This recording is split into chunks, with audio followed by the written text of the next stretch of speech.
Continuing on with chapter 21 sticky notes on page 600. So this is another way you can use geothermal energy, and this is called a ground source heat pump. So basically you can build a house, and you can do this in California, and you lay these pipes underground. And remember, the ground insulates temperature.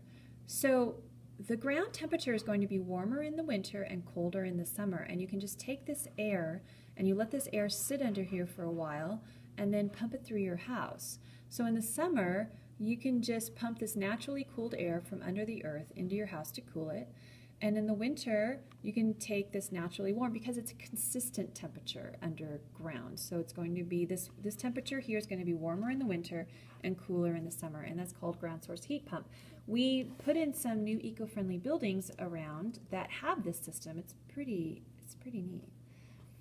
All right, so wave energy is experimental right now, and you can see we just use the action of the wave to spin our turbines. We have some places where we have them out in the ocean. They exist, and we're trying to see and make sure that it doesn't cause damage to the oceans or the species that live there, and how energy efficient it is and the technology. So we have them, but they're still experimental. They're not widespread. Same with tidal energy. Some places are better because they have extremely high and extremely low tides, and one of them is Alaska's Cook Inlet, the Bay of Fundy, and the Puget Sound. This is in Washington, that's back east. Just know those locations that are potentially really good for tidal energy because of huge high and low tides. They exist as well. So tidal and wave energy are out there. There's scientists that have strings of these turbines out there, and they're using them and learning from them. Now, another source of potential ocean energy is called Otech, Ocean Thermal Energy Conversion. Now, this one is theoretical because we don't have this one yet. We theorize we could at some point use it, but we don't. But wave and energy do exist. They're in the experimental phase.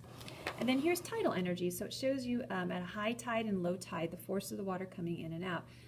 So in California, when you go to the beach, we don't have extreme high and extreme low tides, so it's not the best place to put a barrage of turbines. But in some bays, they have a huge high and a huge low tide. And you can see up here in Korea, they've built a bank of turbines in this building because they have this big tidal surge that goes in and out of this area. And so they're experimenting with it there. Okay, the last type of energy you need to know is hydrogen fuel cells. And so this particular diagram shows you how hydrogen fuel cells operate. They do something called electrolysis. And so here we go. Hydrogen fuel cells, page 604, they split water into hydrogen gas and oxygen gas through the process of electrolysis. The problem right now with hydrogen is that the splitting process uses a huge amount of energy, and we basically have to use fossil fuels to split the water, so what's the point? We might as well use the fossil fuels instead of hydrogen. But people are working on it to try and use hydrogen for cars. We have hydrogen cars right now. It's just we need to figure out on a huge scale how to make hydrogen without using fossil fuels. So algae is being experimented with as a potential source. Now, right now it's very expensive. It would cost way more than gasoline. It's like 10 times as much. But as we continue to do research to figure out ways to make it work, the price will come down, and it is a potential replacement for gasoline and diesel in our cars.